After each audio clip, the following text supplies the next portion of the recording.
Hey, it's Ed, Slow Car Fix, and today I'm picking up the crate engine for my 55 Chevy Belair, 4-door to 2-door, lots of door conversion.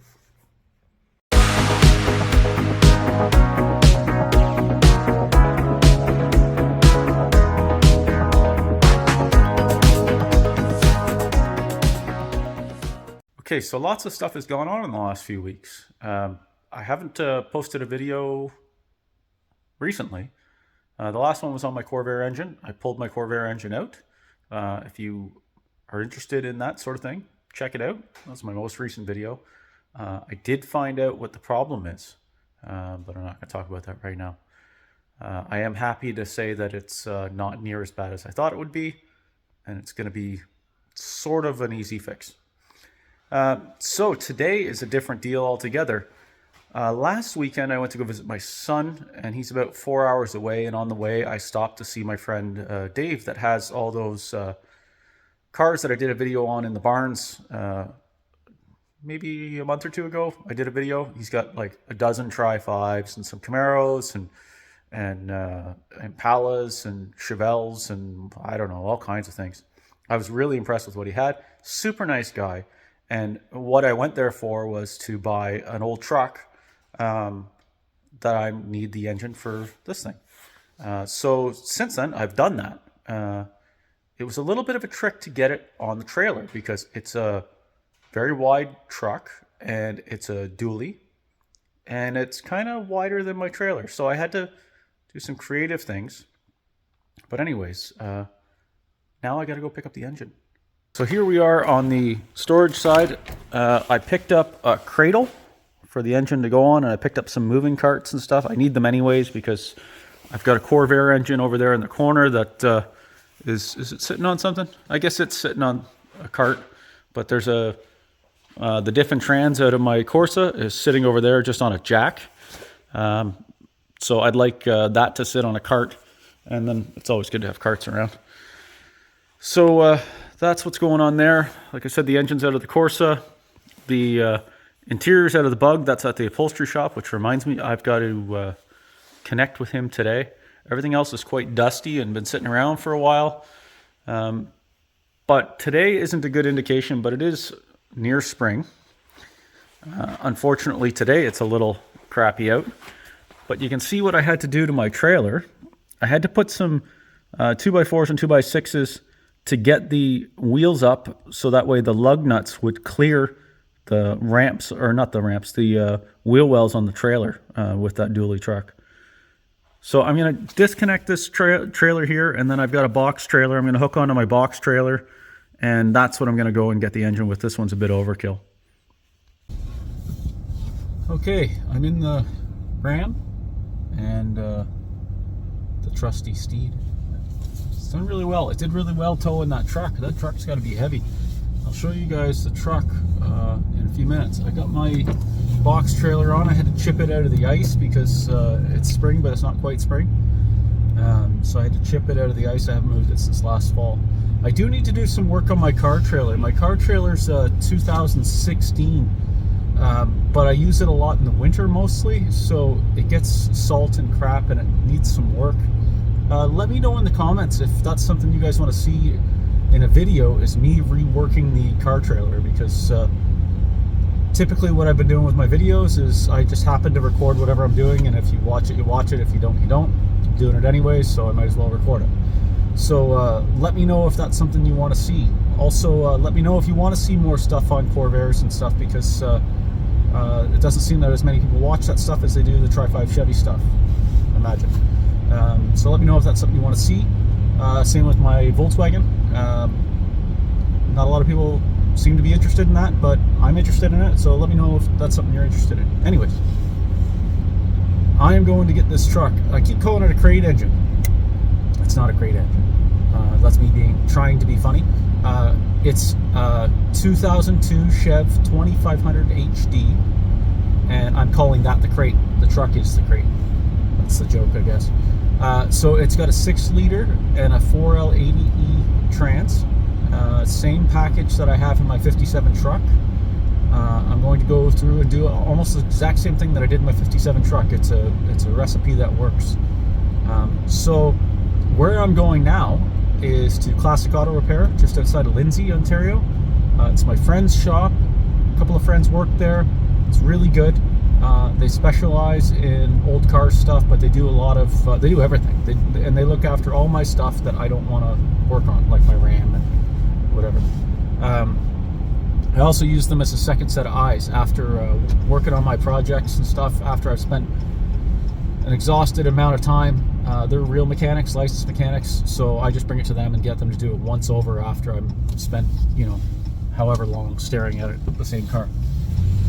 So what I did, because I have a job and I work, you know, on average about 50 hours a week, and then I've got a pretty lengthy commute, and I do all this stuff on the side. So what I've done is I took the truck straight to their shop, had them remove the engine. I dropped it there. Now I had an appointment, but I dropped it there Sunday in the parking lot. By Monday at 11 o'clock, I had a text message with pictures of the engine on the floor, engine and transmission on the floor. It's pretty impressive. So it was good because I can go to work and make money doing the things that I do, and I can support them and have them make money doing the things that they do. And the other thing that I can do is now I have the truck, the remainder of this crate that the engine came in, and I can scrap that, and that will give me money to pay them. So that's handy. So then my initial cost is just the cost, will all be for the engine, transmission, and all the stuff that I wanted to get. I gave them a short list, so we'll see if they, what was salvageable out of the things that I wanted. But the engine and transmission, they were a good running engine and trans, so it should be fine. So I'm gonna go and load that up, and then I'll probably catch up with you guys when I'm back at my shop and trying to figure out how to unload this thing by myself. Okay, I am back in my shop. It's not very nice out. It's sort of spring weather kind of, but it's still snowy. Anyway, I gotta move some stuff around. I've got some fenders I gotta move out of the way. And then I gotta move this frame a little bit and back my trailer in, and then use my gantry crane to try and get this engine and trans out of the truck. See how that goes. Question for you guys. Do you think I should put the engine and trans in the frame, like on the frame, before I put the body on?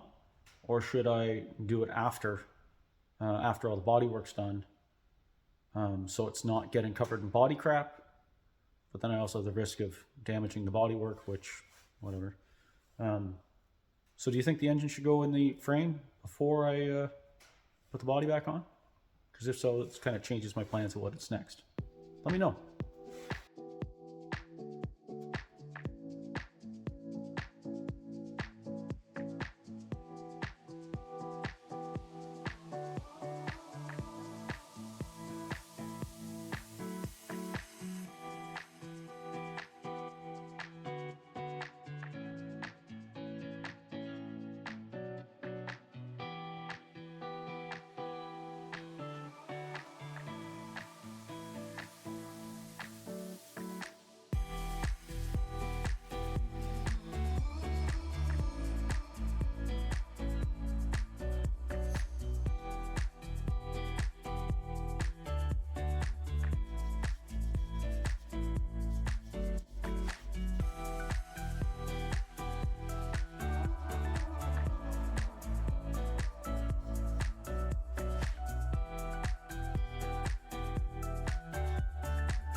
Okay, this is like deja vu, because it seemed like just a year ago. It was just a year ago. I was doing this exact same thing.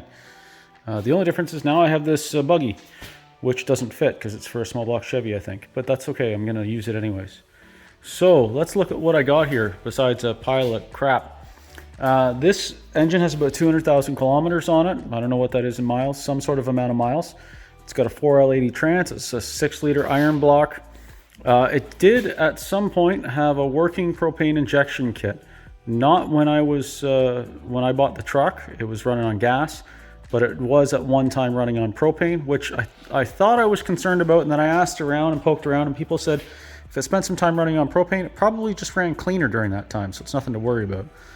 The oil is clean. The transmission fluid's clean. So I'm going to have to get a new intake manifold because this one is drilled for the propane. It's also drive-by cable, and I prefer drive-by wire, so I'll be swapping the intake and throttle body. Everything's going to have to come off of it. This air conditioning thing's going to come off. I'll pull the water pump off and see if it's any good. If it's good, then I'll just regasket it. If not, I'll replace it. Idlers will get replaced. Power steering pump, from what I understand, is leaking, so it'll get replaced. I'll check the alternator. If it's good, I'll clean it up and reuse it. If it's not, then it'll get replaced. Harness is going to get sent out and get reworked. The computer, I use Gerb Shop for that. They're in Port Perry, Ontario. He ships all over the world, so check that out. He's very good. I'll send him the computer. I'll send him everything. I'm going to make sure that I have everything before I get rid of that truck. You can pull this fan off, all this stuff, but I'm not doing any of this today. Right now, I'm just going to get it on this cart, which involves me I got to lose these motor mounts, get it on this cart. These back things aren't going to line up, these back ones back here, but that's okay because I have the trans on. This thing's designed to not have the trans, and then it would like sit right here. And an LS guy that I know that I got my first engine from, he used these all the time. He just cut this off here and then moved it. I think you got to move it forward or backwards like a couple inches. And then these pads line up with the LS ones because just the span here between here and the bell is different on an LS than it is on a small block Chevy. I'm going to I have to change the oil pan. I'll pull the starter off, see if it's any good. And if it's good, I'll reuse it. I'll have to clean this block and paint it. These manifolds will come off. I'll have to fix all the broken studs, which there's 2 broken that I see now. There will probably all be broken. So there's a lot of work to do on this engine and setup. Now the interesting thing, and this is why I'm happy with, done a couple of these now, why I'm happy with using a used engine is because I don't find the engine to be the hard part. The hard part is the swap itself. It's the most expensive part. Getting the harness reworked or buying an aftermarket harness. The fuel system, drive shaft, mounts, all that sort of stuff. That's the stuff that costs money and time. The actual engine itself, leave it alone. If it ran good, it ran good. Leave it alone. If it blows up, don't even rebuild it. Take it out, grab another used one, put it in. It's cheaper that way. It's easier that way. And that's what's going to work for me. So I'm just going to pop these motor mounts off so I can bolt this cart up to it. And then I might have to do some sort of funny thing at the back and use one of my moving carts or something. I'm saving all the metric hardware because I don't have much, even though I've done a few LS swaps, I don't have much metric hardware around because it's not really my thing.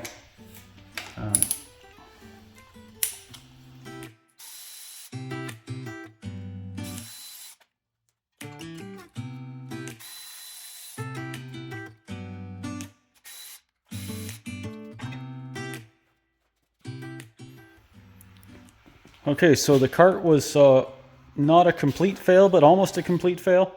I have 1 bolt holding it to the motor mounts. Other than that, it's just kind of sitting on it. And it's sitting on my moving dolly under the trans pan, but that's okay. It's just enough to get it out of my way. I was hoping to get it to the storage side. I can see now that that's not really going to be a possibility to get it to the storage side because it's too precarious. Really what I need to do is lift this thing back up, rejig this cart, cut it all apart and re-weld it and just use it as a basis because it's not designed for this at all. I probably should do that because typically the way I like to buy an LS, and I've only done this a few times, but the way I like to buy it is everything complete like this. Running, you got to drive the truck or car that it came out of, and everything's cool, and I don't even need to split the diff or the trans and the engine. Don't even need to split that. Just leave it all together and fix all the rest of it. So I should probably adapt this cart to this configuration, but I'm not going to do that today. Right now I'm just going to try and get it the hell out of my way, and because I got to get back working on welding on this thing so I can get the car close to the body being able to be mated to the frame. And like I said, then I'm undecided. Do I go ahead and, when I paint the frame, do I go ahead and drop that engine and trans in the chassis, slide the whole thing right in? I think that might be the way to go, but I'm curious to see what you guys do. It's not like I'm worried about hurting this old brick. Yeah, so I'll try and get it out of my way and get the shop back to normal, and then I can get back working on the 55. Okay, it has a home for now, for right now anyways. It does actually roll pretty good on that little thing, so yeah, the end thing is that I need to modify that cart to make it work for this, because I'm probably going to do this again. Yeah, so I've got it out of the way, which is nice. Let me just walk here. And this way, I'm hopeful that I'm going to get some warm weather, because I would like to roll this chassis outside and do all my wire wheeling and chassis paint outside and not in the shop. And then I was going to strip the roof of the 55 while the body was off, because I can get it lower on the lift. But I think I'm going to wait until I put it back on the chassis, and then I'll roll it outside and try and do it outside too. It makes a hell of a mess in here, and makes a mess anyways. Okay, thanks for watching. I know this was kind of a weird video, but I appreciate you sticking with me. I thought I'd give you a little update on what's going on. Check out my other videos. There's lots of them. There's lots more to come. Thanks for watching.